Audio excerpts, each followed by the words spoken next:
वृंदावन नगर खडकी येथील रहिवासी विजय धनराज पाटील हे प्रायव्हेट कंपनीमध्ये जॉब करतात। सुवेदा फाउंडेशन अंतर्गत सुशीलाबाई देशमुख महिला हॉस्टेल मागील यांच्या राहत्या घरातून शनिवार 28 फेब्रुवारी रोजी अज्ञात चोरट्यांनी डल्ला मारला।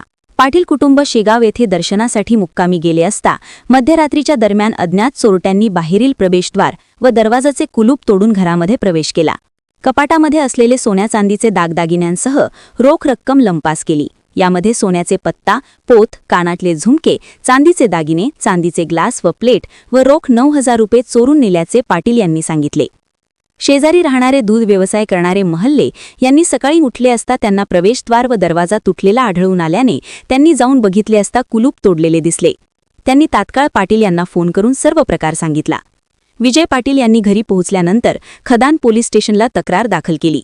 खदान पोलीस तात्काळ घटनास्थळी पोहोचून पंचनामा करून सीसीटीव्ही फुटेजच्या आधारे चोरांचा तपास सुरू केला आहे। चोरी गेलेल्या दागदागिन्यांमध्ये 35 ग्रॅम सोने, 50 ग्रॅम चांदी व 9,000 रुपये रोख असा ऐवज लंपास केल्याचे तक्रारीत नमूद करण्यात आले आहे। पाटील कुटुंब सदर ठिकाणी भाड्याने राहत असून आपला उदरनिर्वाह करीत आहे, तरी त्यांना चोरी गेलेला ऐवज लवकर मिळावा अशी मागणी त्यांनी केली आहे। नाव विजय धनराज पाटील, मी खडकीत राहतो। सुशीलाबाई लेडीज हॉस्टेलच्या पाठीमागं भाड्यानं काल संध्याकाळी मी शनिवारी 6 वाजता शेगावला मुक्कामी गेलो विथ फॅमिली आणि तिथं रूम करून राहिलो, जेवण वगैरे केले। सकाळी मग 5 वाजता आमच्या बाजूला जे मल्ले भाऊ आहेत ते दूध धुवायला उठले म्हैशीवाले, त्यांनी गेटचं लॉक पाहिलं, मेन गेटचं, नंतर दुसऱ्या गेटचं ते कापलेलं तोडलेलं दिसलं आणि मग त्यांनी आम्हाला कॉल करून सांगितलं की असं असं झालं आहे।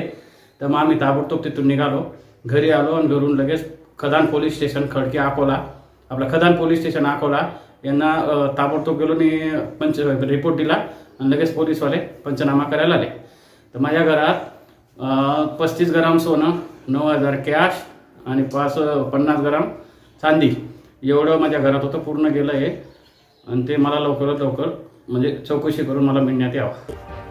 ताज्या बातम्या आणि घडामोडी बघण्यासाठी महाराष्ट्र मेल या चॅनलला लाईक आणि सबस्क्राईब नक्कीच करा।